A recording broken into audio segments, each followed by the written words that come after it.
Temurah Daf Lamed. I'm here in Cape Town, South Africa. We're talking about Esnan Zoyna Mechir Keller. If somebody gives a master a sheep and says, with the sheep, I want a night for my Evid. So if it's a Evid Nani, it's mutter. If it's a Evid Ivri, depends.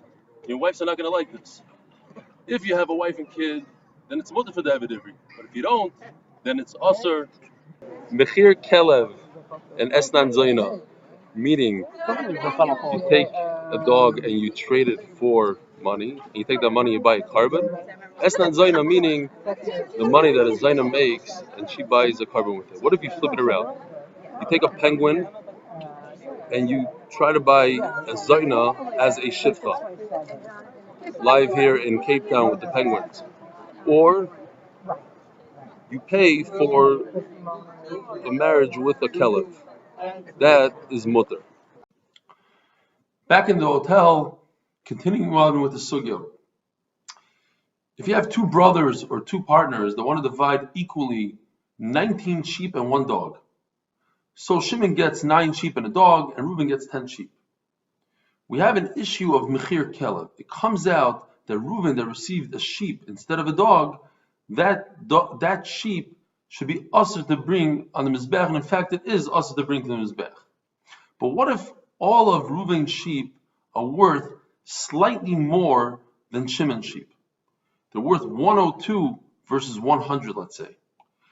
And in order to make a perfectly equal division, the dog is worth 120. It comes out that every one of Reuben's sheep has a little bit of dog in it, and therefore all 10 of Reuben's sheep are asr on the Mizbech.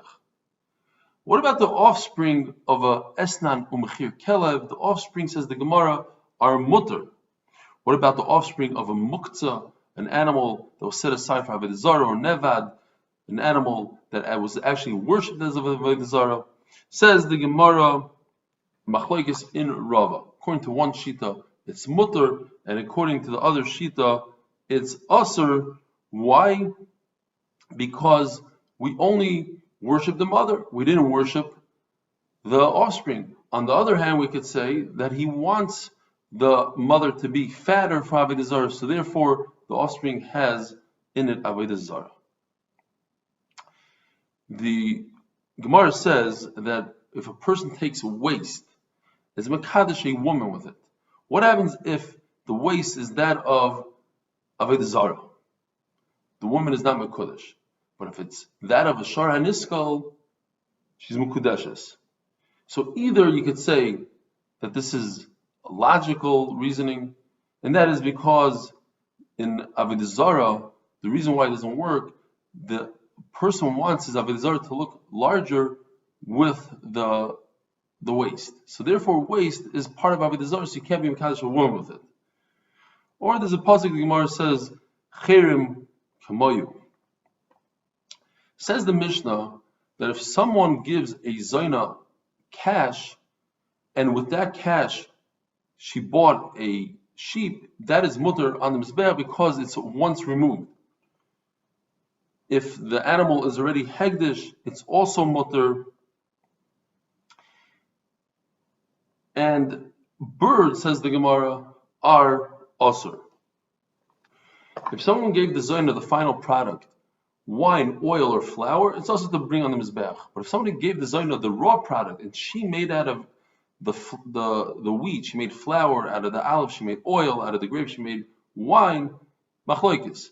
Beishamai say it's asur to bring to the Mizbeach, and Beisil say it's mutter. What about a paraduma? Somebody gave a Zaina paraduma. It's mutter to use because that's not something they bring into the Beis HaMikdash. How about gold, diamonds, jewels? You're not allowed to use, according to Chachamim, the gold to coat the Mizbeach, the Beis HaMikdash, and according to Rebbe Lazar, it's mutter. The Gemara goes into a lengthy discussion. What's the halacha of the offspring of an animal that was nirva, that became possible? So there's two lashonos. According to Lashon, the first Lashon, I'm just going to read off my notes because it's very long.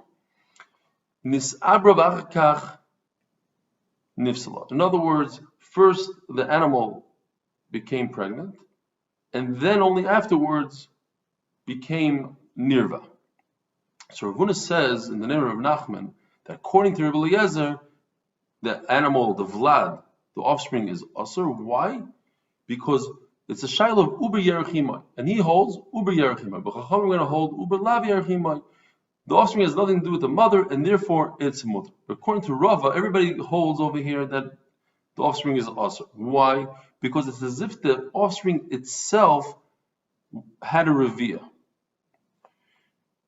But if there was a revia and then the mother got pregnant without a uber in it, so Rav Huna, in the name of Rav Nachman, says everybody's going to hold the vlad is kosher, the offspring is kosher. It had no connection to the mice revia. According to Rava, Rabbi Eliezer holds that it's possible. Why?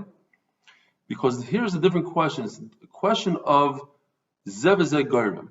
You have the mother who's nifsal, and you have the father who's kosher. Zevazeh gorim, Rabbi Eliezer holds it's asur. However, Chacham are going to hold that the vlad is kosher because zevazeh gorim mutter. Now we're going to move on to the second lashon.